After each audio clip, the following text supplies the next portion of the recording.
Bismillahirrahmanirrahim. Assalamualaikum warahmatullahi wabarakatuh. Alhamdulillahirabbil alamin.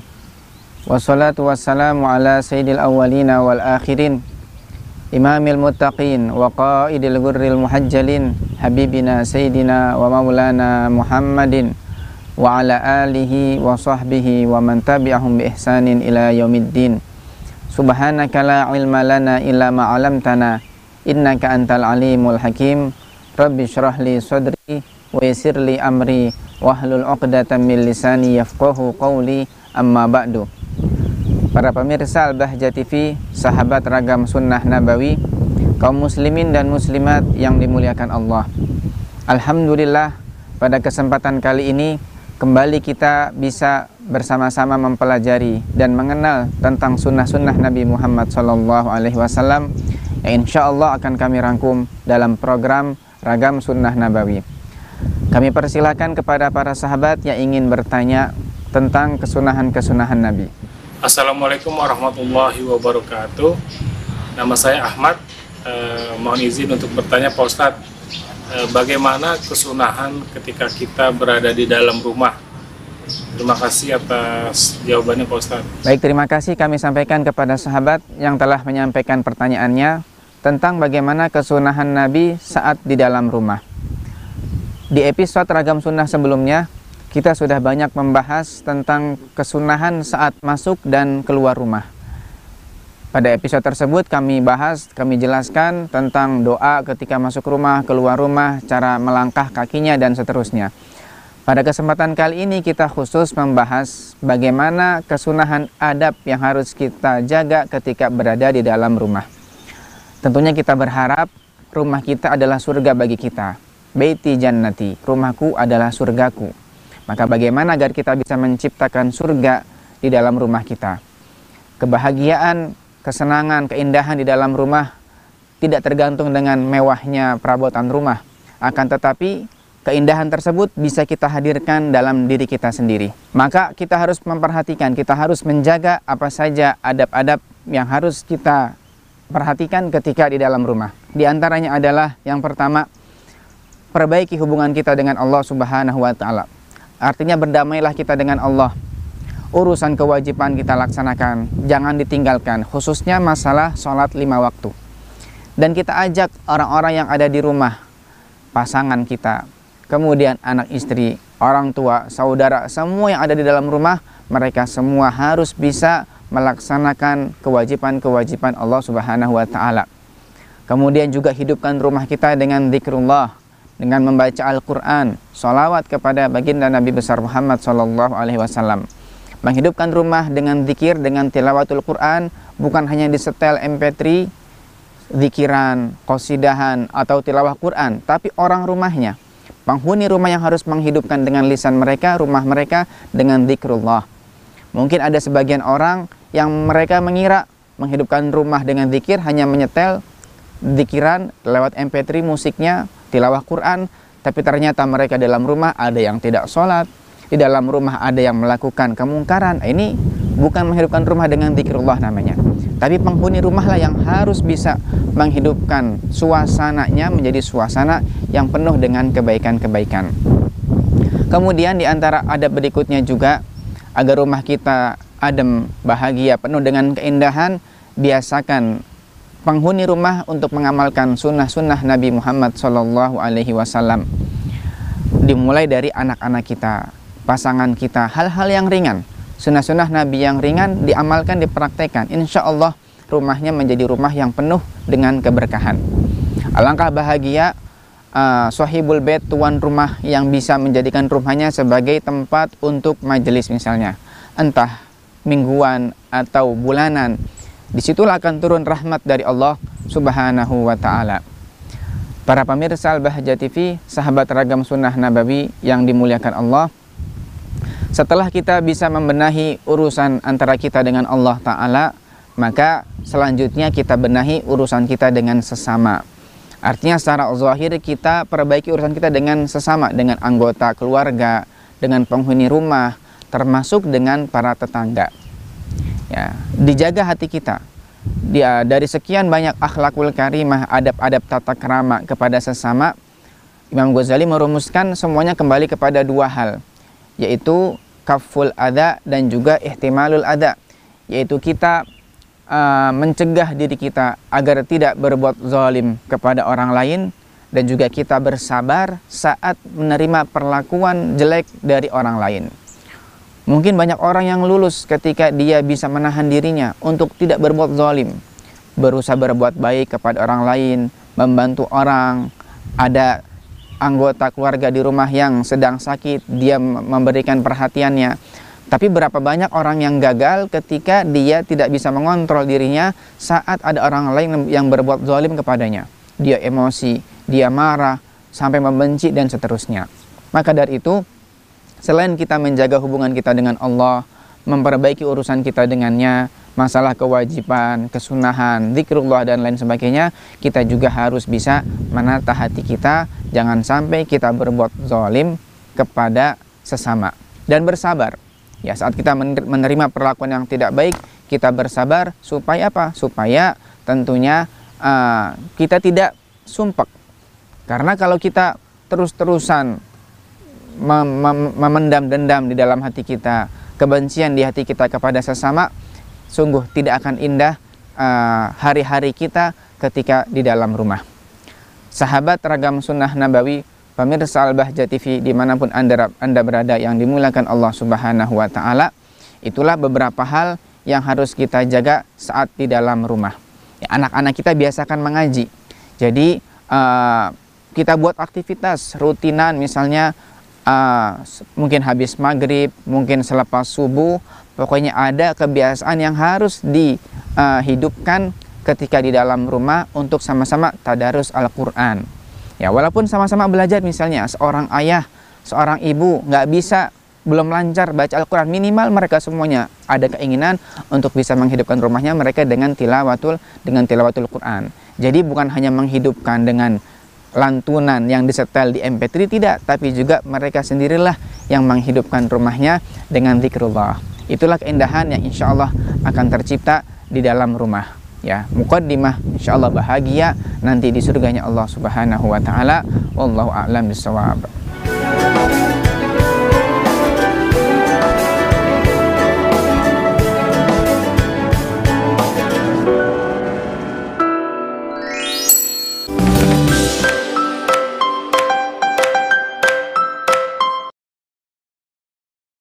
Makanya di orang soleh itu wajib, nah, maksudnya di orang bertakwa itu wajib, nggak bisa ditawar-tawar. Profesimu apapun itu profesimu, syaratnya tetap satu, sebagai seorang muslim harus bertakwa. Mau jadi ulama bertakwa, mau jadi pedagang bertakwa, mau jadi petani ya bertakwa. Siapa orang yang bertakwa kepada Allah, Allah akan beri makhrajan, jalan keluar. Walaupun hidupnya susah, namun dia boleh mendapatkan ketenangan dengan imannya. Hati-hati, khususnya anak-anakku perempuan yang soleh, yang cantik-cantik akhlaknya ini. Maka jangan langgar baginda Nabi, jangan langgar Allah. Sebab apa? Hukuman kadang diberikan di dunia sebelum di akhirat. Mungkin seorang yang melanggar Allah dengan dandanan macam-macam, dia sempat mendapatkan laki-laki yang diinginkan dengan fisik yang sempurna, tapi akhlaknya mungkin tidak sempurna. Mungkin perilakunya pun menyakitkannya. Karena apa? Dia memancing dengan cara yang dimurkai oleh Allah. Mungkin gurumu.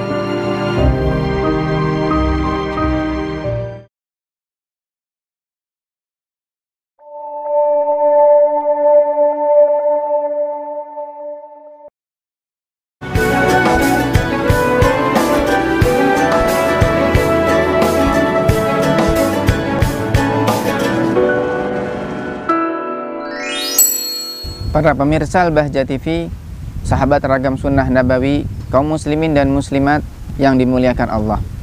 Kembali kami persilahkan kepada sahabat yang ingin bertanya seputar sunnah-sunnah Nabi. Assalamualaikum warahmatullahi wabarakatuh. Ustadz, perkenalkan nama saya Iyas. Mohon maaf Ustadz, saya izin bertanya.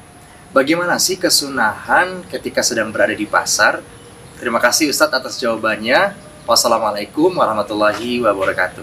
Baik, terima kasih kami ucapkan kepada sahabat yang telah menyampaikan pertanyaannya terkait tentang apa saja kesunahan saat di pasar. Rasulullah SAW beliau pernah bersabda dalam sebuah hadis, khairul biqa'i masajiduha wa syarrul biqa'i aswaquha au kama qala.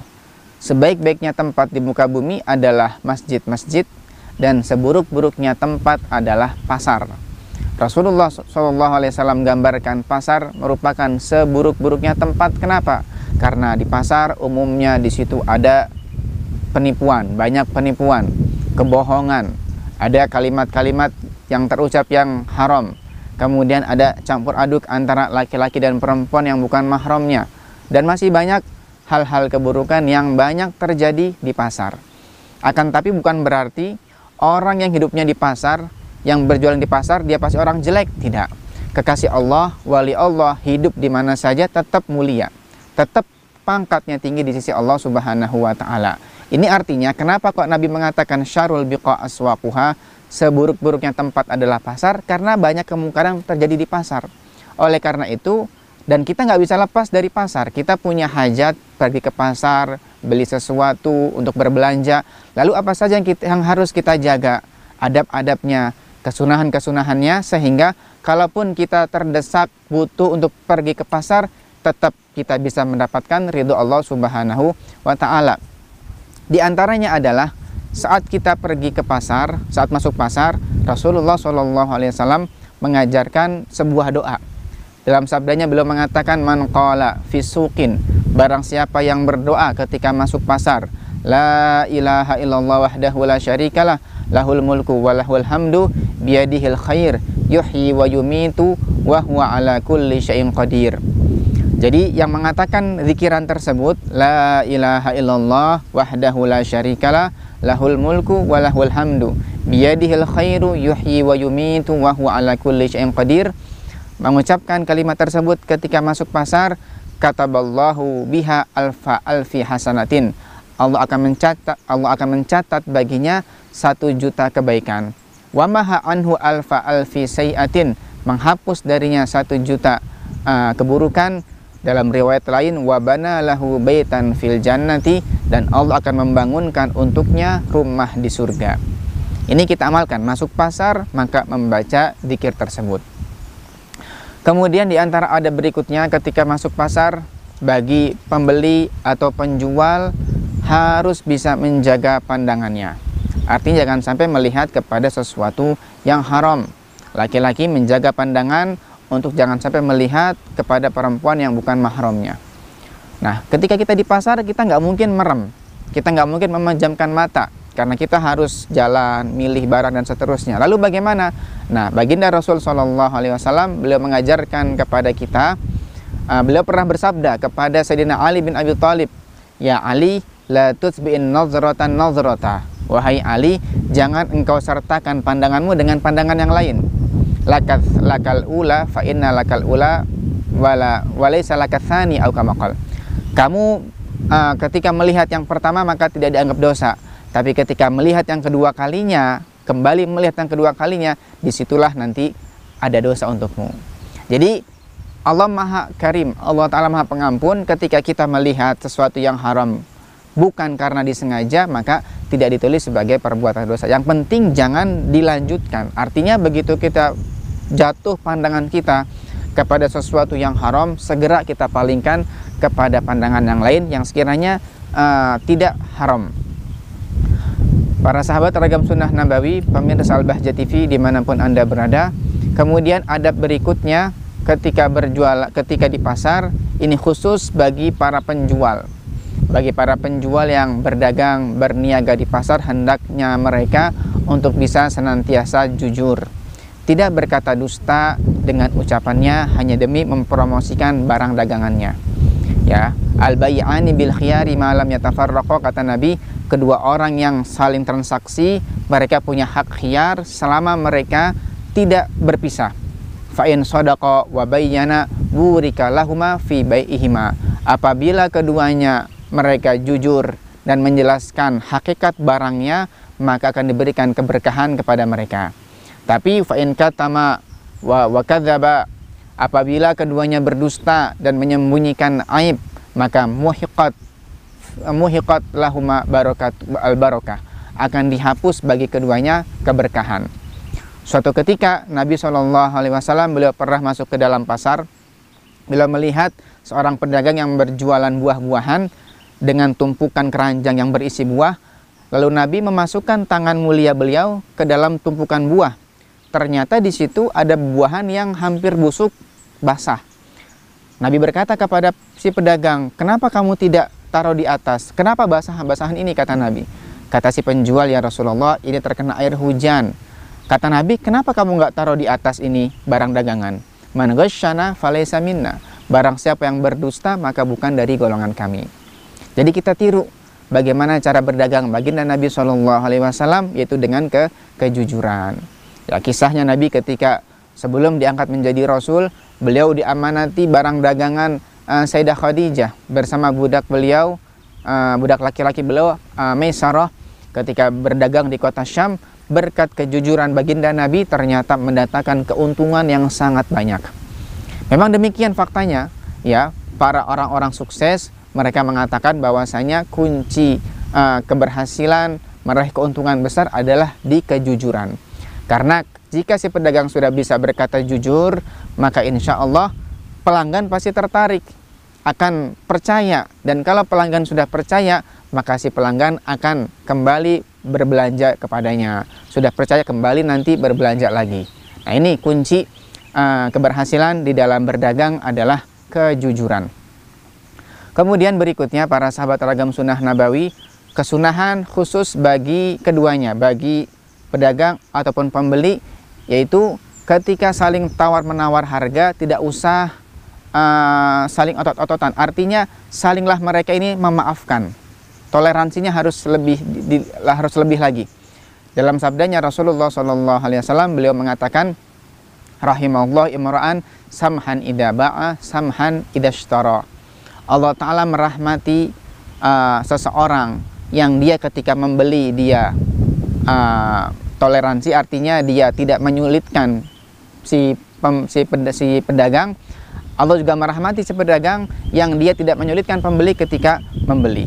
Artinya seperti ini, misalnya seorang pembeli ketika membeli di pasar tawar-menawar harga, sudah nggak apa-apa, sekian lah.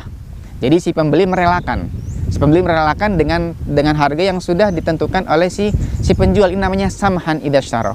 Niatkan ketika itu kita ini ingin bersodakoh secara sir, sodakoh sembunyi.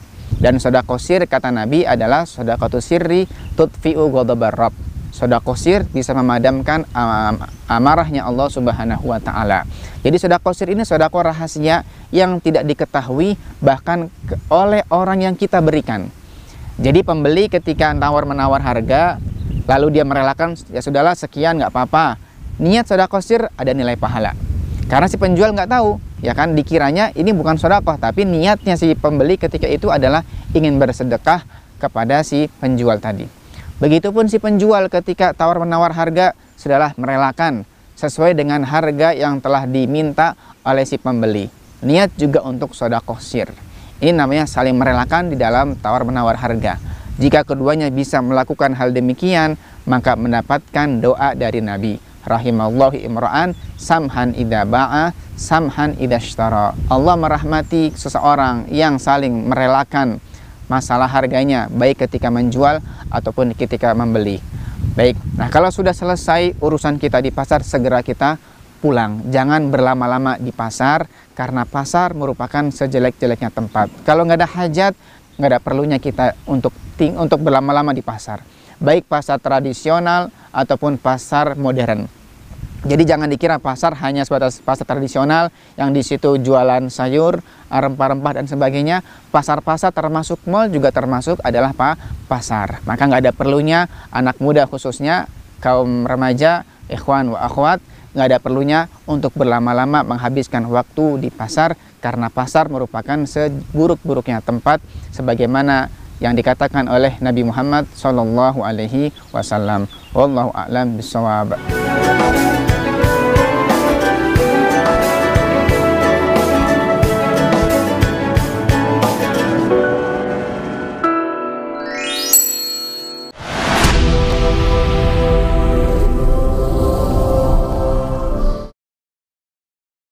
menutup aurat ini adalah kemuliaan, karena kita mahal, karena kita mulia, karena kita terhormat.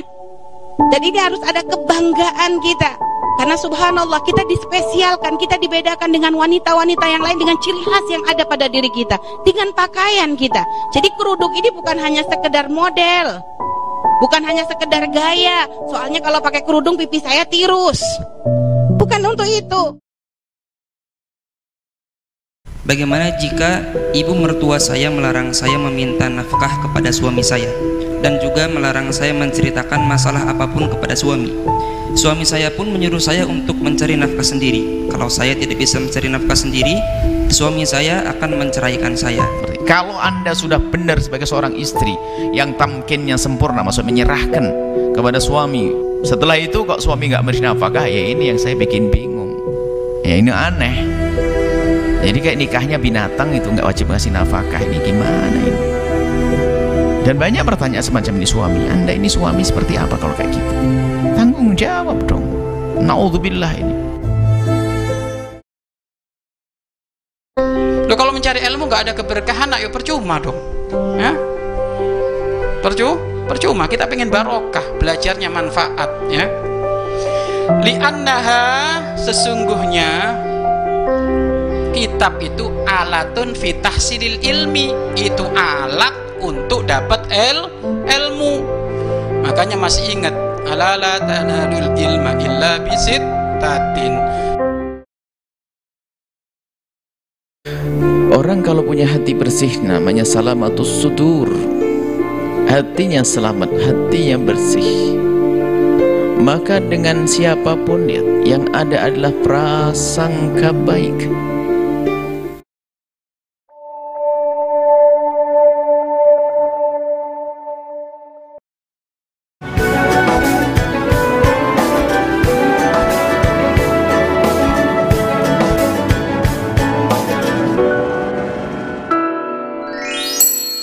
Para sahabat Ragam Sunnah Nabawi, pemirsa Al-Bahjah TV yang dimuliakan Allah, saatnya kami menyampaikan kesimpulan dari pelajaran yang sudah disampaikan pada segmen sebelumnya. Tadi kita sudah belajar tentang kesunahan saat di dalam rumah, yaitu bagaimana agar kita bisa menjadikan rumah kita layaknya surga. Perbaiki hubungan kita dengan Allah, laksanakan kewajiban-kewajibannya, khususnya masalah kewajiban sholat 5 waktu. Ajak anggota keluarga, penghuni rumah agar mereka semuanya menjaga kewajiban sholat 5 waktu. Hidupkan rumah dengan zikrullah. Menghidupkan rumah bukan hanya di setel MP3 zikir atau tilawah, tapi penghuni rumahlah yang membaca Quran, memperbanyak zikir, wiridnya, sholawat kepada Nabi Muhammad SAW. Kemudian di antara hal yang harus kita perhatikan agar rumah kita hidup terasa di surga adalah perbaiki hubungan kita dengan sesama. Jangan berbuat zalim kepada mereka. Kemudian kita yang sabar, tata hati kita, besarkan hati kita sehingga kita tidak gampang emosi atau menyimpan dendam saat orang lain berbuat salah kepada kita. Kemudian kesunahan saat di pasar. Kesimpulannya adalah pasar merupakan seburuk-buruknya tempat sebagaimana sabda Nabi SAW. Maka janganlah Anda menghabiskan banyak waktu di pasar jika tidak ada hajat. Kalaupun harus berbelanja, setelah selesai segera pulang ke rumah. Jangan banyak menghabiskan waktu di pasar.